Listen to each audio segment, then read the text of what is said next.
Fantasy Football Warriors. Here we are. Episode 2, baby. Yeah, Episode 2. How you feel about that? feeling good. We've definitely got some momentum going. We're getting this done. Um, Episode 2. Let's go. Ah, flex on them. Ah. All right. So, episode 2 we have for you today best picks at each position. Now, in bringing this to you, we took a lot of factors into consideration, right?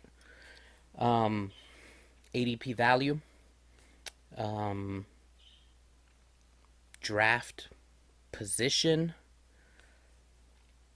and not necessarily looking for what would you call it, the big names, right? We yeah, kind of want to search for um reasonable picks that you could actually get in one draft, right? Because it'd be really easy just to be like, all right, we're gonna give you the QB one, the RB one, the wide receiver one, the tight end one, and right, our yeah, rankings, right? yeah, we. But you're not getting all those players. So who are players you could actually get in a draft at each position that we think are some of the best picks in the draft right now when you take in every factor that you can account for. Like he talked about value, production, and upside. Like, what are the ceiling cases here? Because obviously, upside wins championships. So, who are players that maybe are a little bit undervalued for what you think their reasonable production is? So, we tried to take in a lot of factors to determine okay, what do we think are the best picks in drafts right now? Drafts are coming up in the next couple weeks. Football is right around the corner, so now that the off season is coming to an end, what are the best picks in drafts that you need to be accounting for when you enter your real drafts? So that's what we tried to compile here. We both have one quarterback, one running back, one wide receiver, and one tight end. So that's 8 players in total that we'll be discussing here. We went into the research and really tried to take our time and do it right. So that's what we're doing today. All right. So with that, let's get started, right? Woo! Look at that transition. That Yeah, was fancy. We just trying to make it happen. We're putting Tank Sinatra is putting in the work. That's that's what's right. that's what's happening here.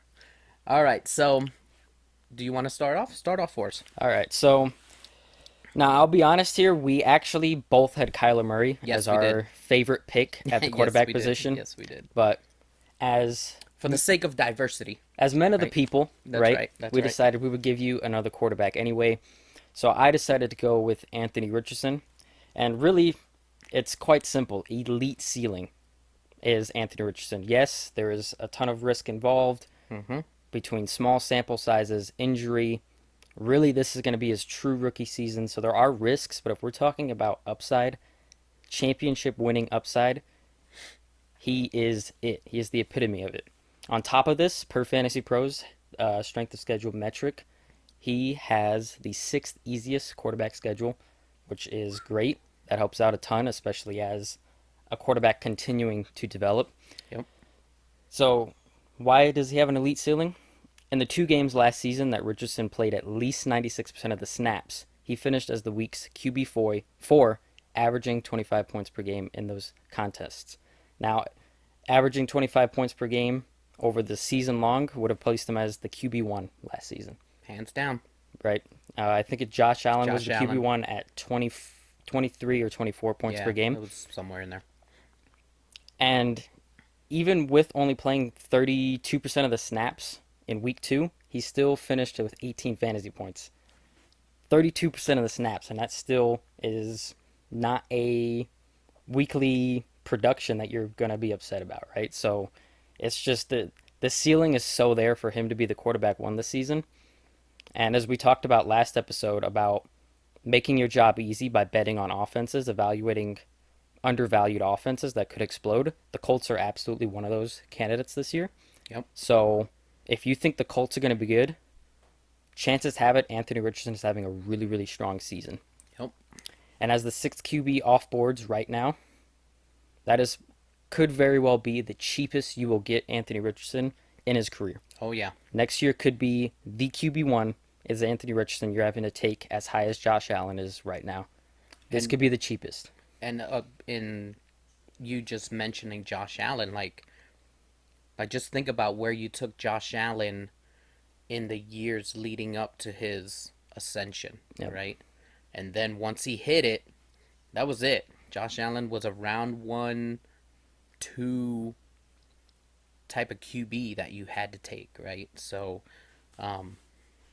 he is discounted at the moment. Yep. And one last little thing here. Yes, a lot of his production comes with rushing, but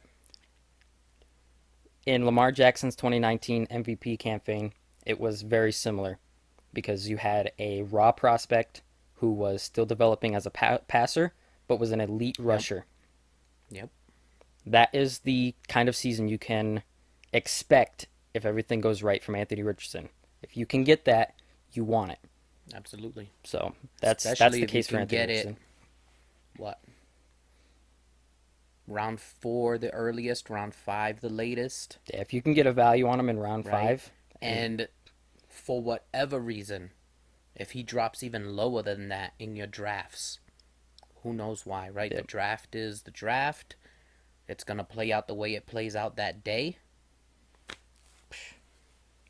Sarge. Kyler Murray. All right, so Kyler Murray, right? So,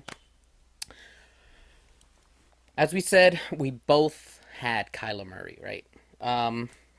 But in order to highlight Kyler Murray and appreciate where he's going, you have to take into consideration that Kyler Murray is a top 5 QB, right? And you're drafting him at a discount right now. At a discount. You're finding Kyler Murray after Anthony Richardson. Round 6-ish, 7-ish sometimes I've seen him as well in certain drafts. And we're talking about a quarterback here that finished as the QB7 in 2019, his first year in, right? 2020, his second year in, finished as a QB2 in fantasy. Like that's what you're getting. I know that the history, or not the history, but his injury concern is there, right? And we'll get to it in a minute. But when he came back from injury from week 10 to 18, he was already averaging 30 yards rushing a game. He was 10th in carries per game, 9th in red zone carries. He scored a rushing touchdown in his first game back, right? So that immediately needs to tell you that his rehab, whatever went on there, is working, was successful and is working. Whichever order you want to put it in, Kyler Murray's already ready to come back since last season, right? So now you're putting him another year removed from that ACL tear, right? And you're talking about, a QB that upon his return came back week 10, right?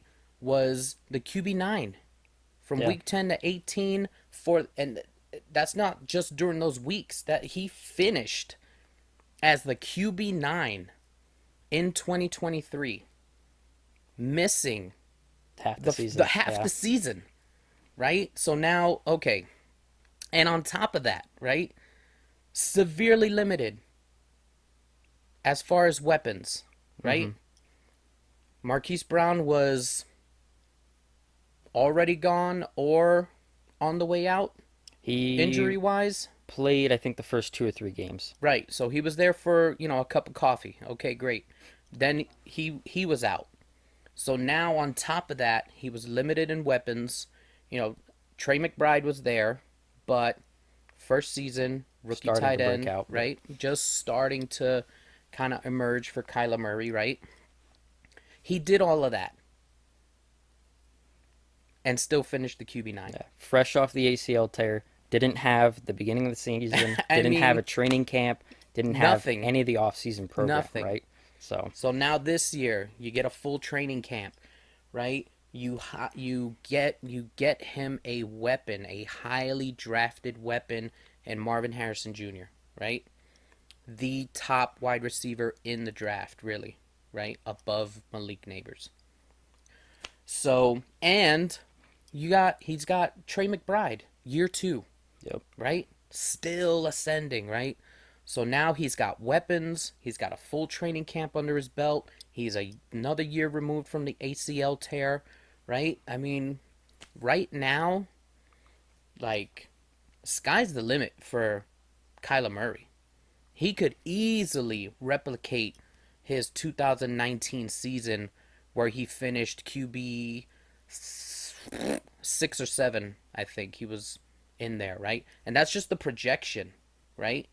He could surpass that Mm-hmm. and hit top 5 QB realm for a QB you're taking in round 6 or 7 Yeah. at an extreme discount, right? So just in 3 games last year, he was in the single digit finishes, right? Week 11, QB 6. Week 12, QB 9. Week 17, QB 4, right? Sky's the limit right now for Kyler Murray, right? It's there. The value is there. He's someone that you can easily grab. Like I said, round 6, 7, not have to pay a premium right now, not have to take an early round pick on QB. That gives you flexibility in your draft to Build a acquire solid positions roster. Yep. And then still elsewhere, get an elite quarterback. and you still get an elite quarterback at the end of the day, right? So, outside of that, I don't know if I can even talk up Kyler Murray like anymore, right? Like it's all there for Yeah, him, truly. all there for him. Dangerous dual threat quarterback. He's precise, he's an accurate thrower of the ball. No issues there. He's gonna have weapons. Go get him. Go get Kyler Murray, man. So moving on to running backs, we have our 2 picks here, James Conner and Derrick Henry. So first, we'll start with Derrick Henry. So we'll go back to the strength of schedule per Yep. Fantasy Pros strength of schedule metric. Baltimore has the 13th easiest, best schedule for running backs. So upper schedule here, which is great. Fire up Derrick Henry. Yep. So we'll compare the scenario or the environments first for these two teams. So last year Baltimore was first in rushing yards, first in attempts, and thirds in yards per carry across all their rushers. Last year Tennessee was 17th in rushing yards, 20th in attempts, and 15th in yards per carry across all rushers. Even with this, Derrick Henry was still the second leading rushing leader with 1,167 yards, only behind Christian McCaffrey. The king. Even with the 32nd ranked O-line. That's a nice nugget right there.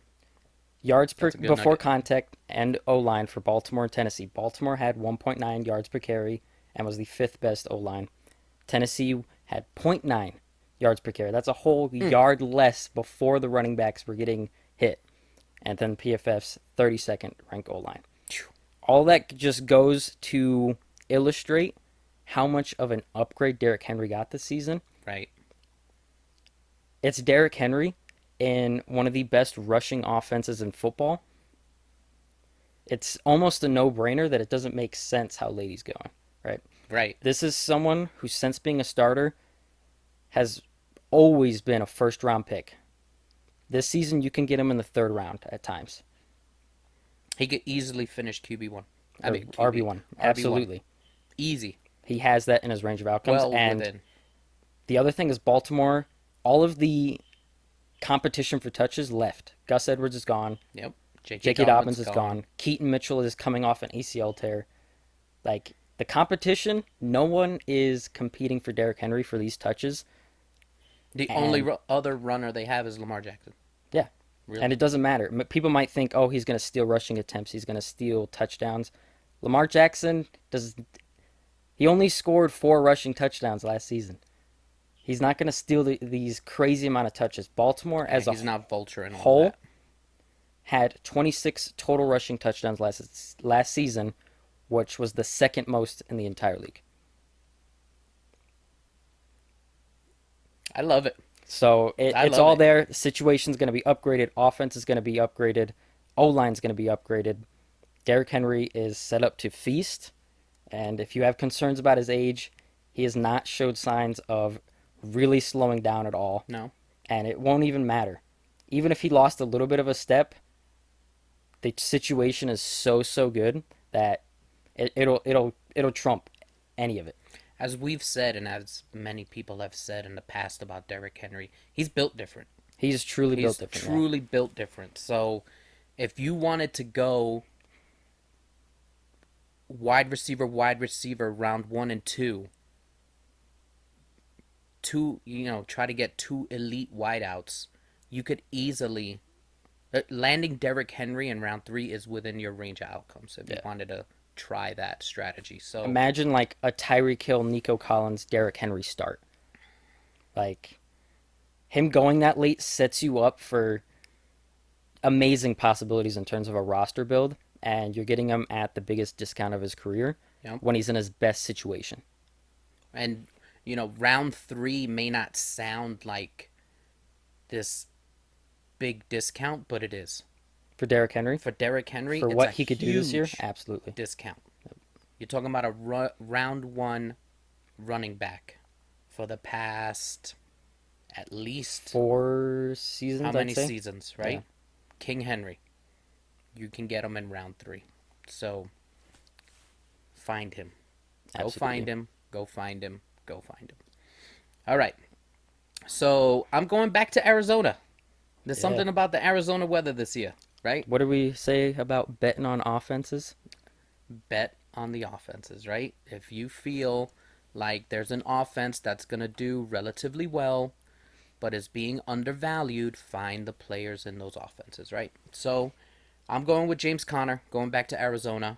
And really, I know that the concerns for James Conner are always health, right?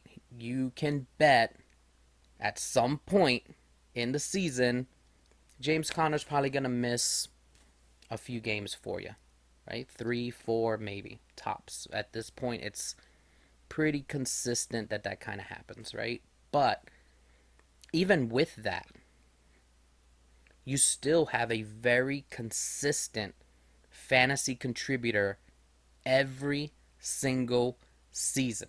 Yeah, and the games he's healthy, you're locking up top 12 production at the position. Every single season, right? Since getting to Arizona, right? Connor has finished as the RB 7, 9, and 13 in fantasy points per game, right? He's finished 6th in rushing yards in the NFL last season. And that was only and that was with less touches than he's had in previous seasons, right? Still finished 6th in rushing yards, right? Volume is king. We talk about it all the time in fantasy. Volume is king, That is right? the biggest predictor of fantasy points for running backs. Volume is king, and James Conner gets the volume. He just gets it, right?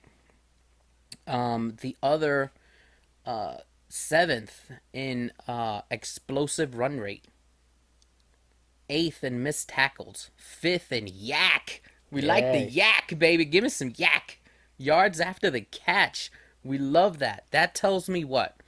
Those 3 indicators right there tell me that he's not losing a step, right? Because you could start contemplating his age at this point as well, but he's not losing a step. I like to add while doing research for this video, James Conner, it was also first in PFF's elusive rating, which is like their big running back efficiency rating. He was first last season. So Right, he's take that as like well.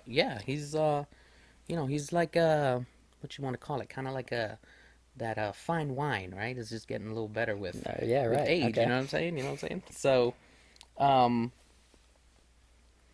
he in his just career, he's had top five running back finishes. No, he had five top five finishes last year, week to week, right? Four of which came when Kyler was back on the field, right? So now, again, going back to Kyler Murray, circling the wagon, right? A full off season, Kyler back healthy, offense should run better, right? The only thing that uh, prohibited James Conner from finishing even higher was his touchdowns. His touchdowns went down. But that you can contribute to the offense not being Absolutely. as good, right? Now start banking on some of those touchdowns to come back, Yep. right? You know, he is a perfect candidate. If you want to go hero or zero RB, he's a perfect guy. You want to go hero RB and then find someone to complement that hero, that Brees Hall, that Bijan, that McCaffrey, whoever, and complement him with a fantasy contributor. Perfect. You want to go zero RB and just hit wide out all the live long day and then grab James Conner down in round, I can't even remember what round he's going in, but complete value for a running back that is going to bring you the volume and has already had a track record of being a great fantasy contributor. Highly undervalued, James Conner. That's your guy. I agree. That's your guy right there. Moving on to our favorite or slash best picks at the wide receiver position. My selection for this was Matthew Berry's little Cooper Cup. So we'll go back to the strength of schedule here. Per Fantasy Pros, the strength of schedule for the Rams is the 10th best in the league. And obviously the biggest concern for Cooper Cup, aside from health, is Puka Nacua, the fantasy darling of the 2023 season. Yes. So we'll start off with Cooper Cup missed some of training camp and the first 5 games of the season last year, while Puka began to thrive, right? So in the 12 games, however, that Puka Nacua and Cup played together, Cooper Cup had 3 top 5 finishes. Puka Nacua had 2 top 5 finishes. There it is. Interesting. And if we look Nice at little nugget. those weeks 5 through 17 that they were both healthy, route percentage for Puka Nacua 91% versus Cup's 92%. Target percentage, Nakua's 27% versus Cup's 26%. PPR, points per game, Nacua had 15.8. Cooper Cup had 13.7. They sound pretty close, right? Especially for Cooper Cup coming off of injury, Right. not being fully healthy last season. Mm-hmm. Sean McVay has been on the record saying that not really anyone understands all that Cooper Cup was working through last season. Right. So he was clearly not fully healthy in most of those games. He was working through things, struggling. And now we fast forward to this training camp, this offseason. Cooper Cup said this is the first time in training camp that he's felt 100% in a long time. That is what he said. We've got Cooper Cup coming in healthy, finally. All right. When's the last time that happened? Yep. So despite these similarities in overall usage, even production to a degree, Puka Nacua comes off the board at pick 16, early first or second round. Cooper Cup at pick 47. There is a huge discrepancy here Yeah. in Whew. the ADPs for players who should be pretty similar. Now imagine if Cooper Cup truly comes back healthy and those efficiency metrics go up higher. Right. He starts to be a more consistent contributor because he's not leaving games early. Yep. He's not struggling with his health. Yep. And him and Matthew Stafford get on the same page. Yep. Maybe we have 2 players who are interchangeable. And you got a significant discount on them. What if Puka Nacua goes down? What if he's the one who struggles with health this season? And it's funny that you say that because I was just about to say, or for Cooper Cup drafters, best case scenario, that target share that really, in my mind, makes more sense is shifting back over to Cooper You're Cup. shifting Yeah. back over to Cooper Cup. That is the guy that's been the guy, right? In my mind, it only makes sense that the attention goes back to Cooper Cup, right? You're getting him at a Yep. again, you think of round what, 4 maybe, Three, where you're 4. getting him, 3, 4 at the latest, as not that big of a discount, right? But this, just like Derrick Henry, you're grabbing the former wide receiver 1 in the league at round 4, maybe Yep. at the latest. And the Cooper Cup situation this season reminds me of Christian McCaffrey a few seasons ago. Christian Good McCaffrey comparison. was the, consensus RB1 for a while, and then he had a couple of seasons where he struggled with his health the entire way through. People began to think he was washed, too old, Quote injury unquote prone, injury prone, all right? these things, and then Christian McCaffrey comes back, and the last 2 seasons has reclaimed the throne as the undisputed RB1. Sure has. That is what Cooper Cup reminds me of. Am I saying he's a And lock to be wide receiver 1? Absolutely not. But if we're talking about the best pick at this position, someone who could easily get you outperform that. the ADP, Mm-hmm.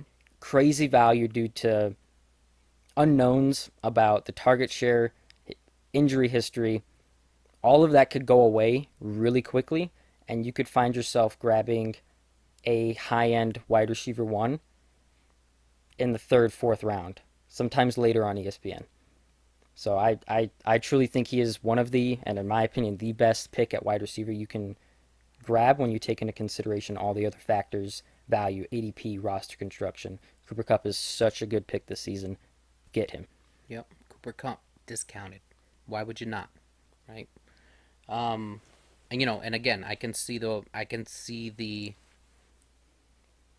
argument of why you shouldn't, you know, especially with all the Puka Nakua truthers and people that believe that this offense is shifting towards Puka Nakua.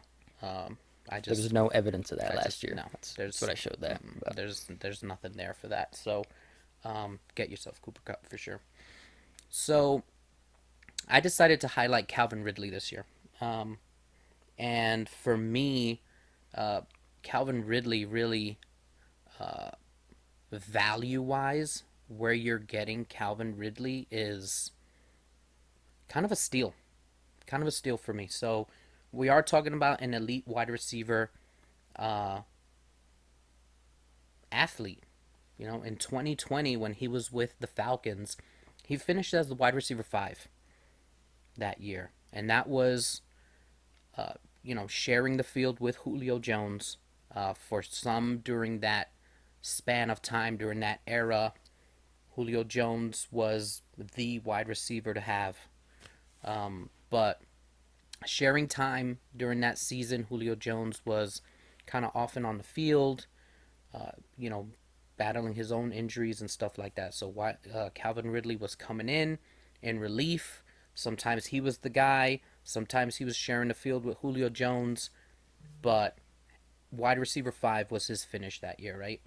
Um, so then, right, we had the 2021 season where he kind of faded to the background because he had things going on in his life, mental issues, personal things, right? Personal demons. So he took a hiatus, and then came the 2022 suspension for, you know, quote unquote gambling on the game or whatever, right? So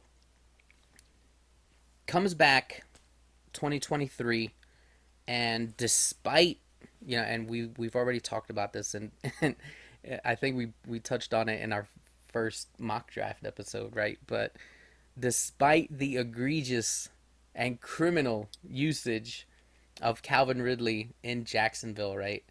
Um, he still almost replicated his 2020 numbers. He really was not that far at all. In 2020, he was at 90 receptions, 1,300 yards. 2023, 76 receptions, over 1,000 yards.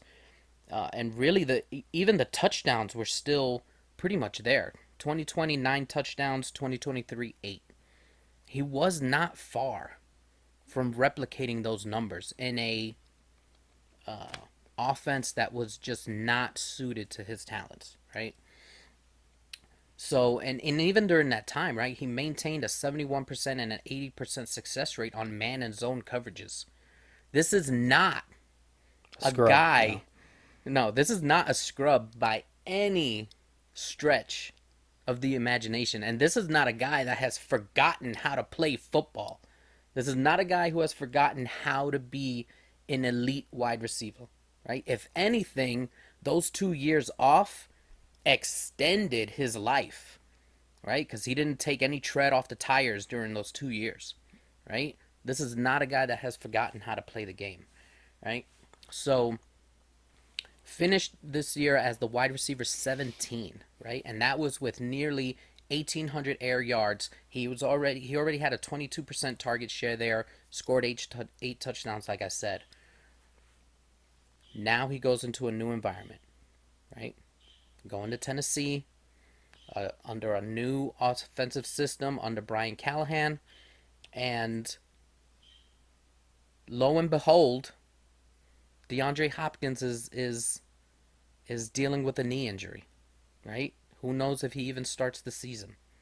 You have a Calvin Ridley that is locked in as a wide receiver one in an offensive system that isn't just going to tell him to go run in a straight line, right? They are going to use him all over the field. And Calvin Ridley has an elite route running tree. He can run every route in the book. So if you start moving him around and using him to his talents, what are you getting? You're getting an elite wideout and an extreme discount, right? And follow the money.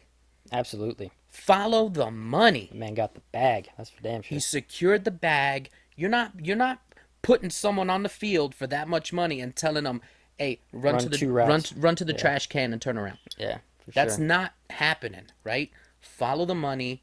You have a locked in wide receiver one right now at an extreme discount, right? This is not a guy that has lost a step, okay? He's going off the board as a wide receiver 32 in consensus rankings. Find Calvin Ridley, put him on your roster. Once again, bet on the offense. This is an offense with changing philosophies. We expect to be pass heavy, aggressive. Will Levis will throw anything he wants to. This is an offense that could easily be explosive, fun to watch, and exceed expectations by a massive amount. I'm gonna start putting mayonnaise in my coffee. That's what we need to do. I got coffee right here. We need to go grab the mayonnaise. I But yeah, love if it. you look at Matt Harmon's reception perception data, he had an above average success rate on pretty much every single route, almost an entire green route tree. But then you look at his route percentage, it's like, man, he was running like four routes. They had him running like four routes, and all of them Right. were deep. It was It was poor horrible. usage. Brian Callahan's going to Skirting do the better. sideline.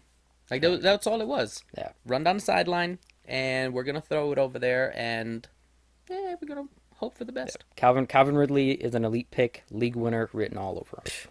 Unbelievable. Transitioning to tight ends here. Here we go. We Ooh, once look again at Taysom over there. Ooh, I love this. I can't wait for you to get to this one. Now, I will say once again, we had the same pick for best pick at this position. We did have Evan Ingram. We do like Evan Ingram a lot this year, but But once we again, do also love Taysom Hill. a Yeah. lot. So it was too. pretty easy to Yeah, transition. for sure. Once again, man of the people, we're not going to leave you with one pick. We're going to do this right. So, Taysom Hill. We all know about the elite ceiling, but the atrocious floor.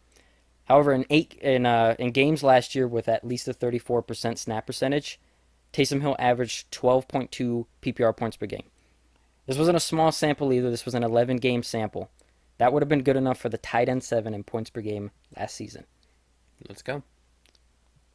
He comes off the board as the wide receiver or the tight end 17 in the 14th round of drafts. Incredibly late for someone with Man. that much.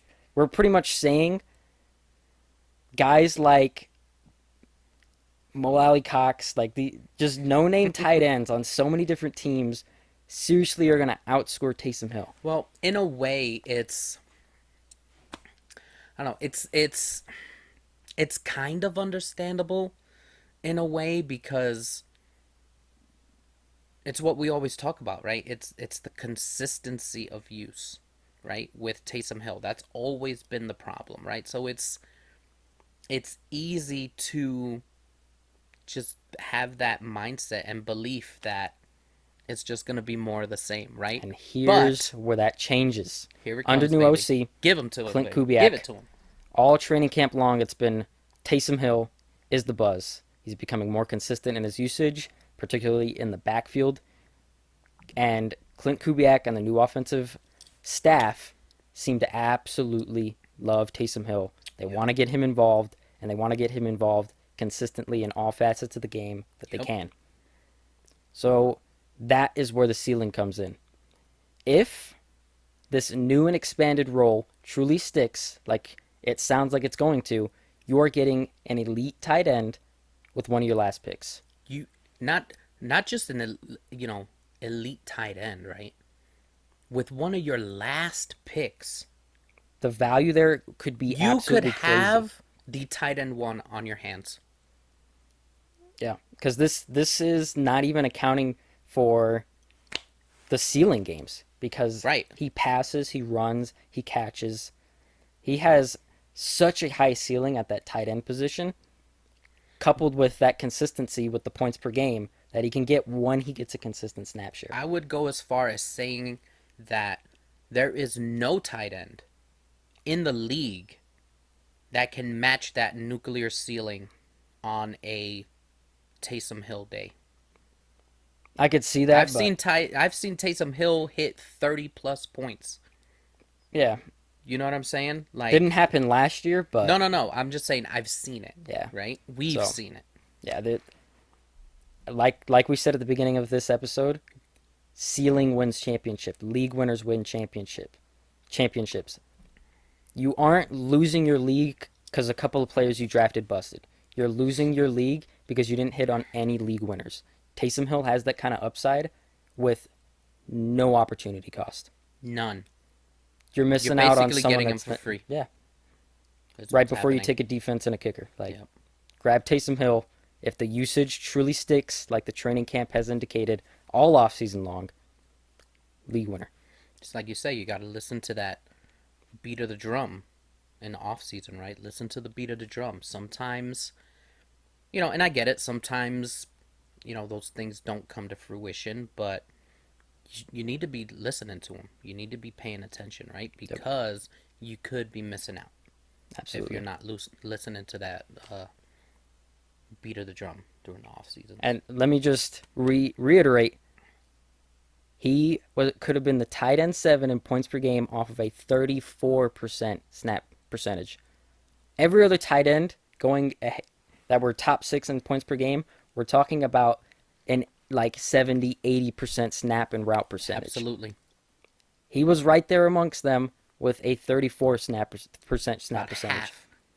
If- Half of all the opportunity that's coming to these, tight end ones. What happens if he gets 60% of that? Right. What if he gets all of that? Grab Taysom Hill. The upside is crazy high this season. If he is tight end eligible in your league, make sure he's on your roster. He will cost you nothing. All right. So, transitioning over to Evan Ingram, right? The case for Evan Ingram, we're talking about a tight end that finishes the tight end 2 last year, right? The only tight end that was better was Sam Laporta. And when I say better, it was only by 9 points. Literally only by 9 points. It's crazy. Evan Ingram finished the year at 230. Sam Laporta finished at 239. He was only better by 9 points. That is it, right? So, you're talking about a tight end that has already had 3 top 5 tight end finishes in his fantasy career, in his NFL career, right? So, he's completely capable of that. The talent is there. There's never been a problem necessarily talent-wise with Evan Ingram. He's extremely discounted. Right now, you can find Evan Ingram in rounds 8 and 9. I've seen him as late as 9, as late as 8. That is insane value for someone that could finish as a tight end two for you. Well, for someone that could finish anywhere in the top five. Insane value, right? He was the tight end four in fantasy points per game last year. Again, only Sam Laporta was better, right? Uh, so from week 1 through 12, he had a 21% target share, right? And a 23% first read share. And that was while Christian Kirk was there. That was while Calvin Ridley were there on the field. He still had that target share, right? And the reason I bring that up is because it's easy to think that, okay, so they're bringing in Brian Thomas Jr., Gabe Davis is coming over from Buffalo. Neither one of those guys are or project to be people who are going to command high target share. Look, man. Look, Especially Gabe Davis. Come on, we've done this experiment before with a look. better quarterback. None of those guys is going to eat into Evan Ingram's target share. I'm sorry. It is not happening. Not happening. Nothing. And outside of that, nothing has changed. Except What Calvin Ridley has left. Yeah. what has changed in Jacksonville? Nothing. The quarterback's still the same. The head coach is still the same. The system is still the same. Nothing's changed. So why? I mean, I guess I get it, right? When you think of name value, right? You know, your Travis Kelce's, your Mark Andrews's, your George Kittle's, your Sam Laporta's, right? They're all up there at the top. Those are the guys like you want to get based off name value. But again, you're talking about someone that finished as the tight end Yeah. two last year. Some of those guys are projection based. Like we project Trey McBride to Not be a high end tight end. We project Dalton Kincaid. They have to right. do it. They have yet to do it. Ingram's just did it and has You done know, it multiple times throughout his career. again, someone that um, 11, 11 top 10 finishes last year on a points per game basis. 5 of which were in the top 5. Again, only Sam Ceiling, floor, Laporta. it's both there. Yeah. Only Sam Laporta was better. And you can get Evan Ingram right now at the disrespectful rate of round 8 and 9 right now. Now, I get it. You may ask, yeah, but can he do that again? Probably. I think so. He's been great since he's been in Again, Jacksonville. Yeah. again, what has changed? Yeah. Nothing. His situation's Nothing only has gotten better. changed. His situation is the same, and it can only get better. So, why he's going in round 8, 9? I don't know. Because fantasy's weird and crazy Yeah. sometimes. But, Evan Ingram, round 8 and 9, we always talk about you either want your tight ends early or you want them later on. He is a perfect candidate for later on. Go get Evan Ingram. So that's gonna do that. Whoa, we're back. Yeah, look at Those that. are our picks for Those the best picks those in are drafts two right now at each very position. good-looking gentlemen over there. Yeah, I think so. These are our best picks, or at least our candidates to be the best picks in drafts right now at each position. We think you want to be leaving your drafts with these guys, and you could leave your drafts with these guys, all Easily. of them. Right? So Easily. we urge you to go out and get them. These are our flag plants, if you will, in terms of who we think are truly the best picks that you can get. You want these guys. So, anything else left? I don't know. I think we've kind of beat the drum for these guys, or uh, banged on the table for these guys. Find them. Go find them in your drafts. Go get them. They will contribute and help you win a fantasy championship. Bold. I love it. So, again, we leave you. This was episode 2. We hope you enjoyed it. We hope you got something out of it. If you did, subscribe for more. We're going to keep pumping out content. Season's almost here.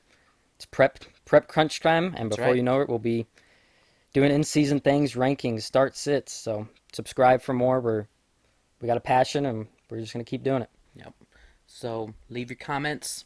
Again, this is the Fantasy Football Warriors.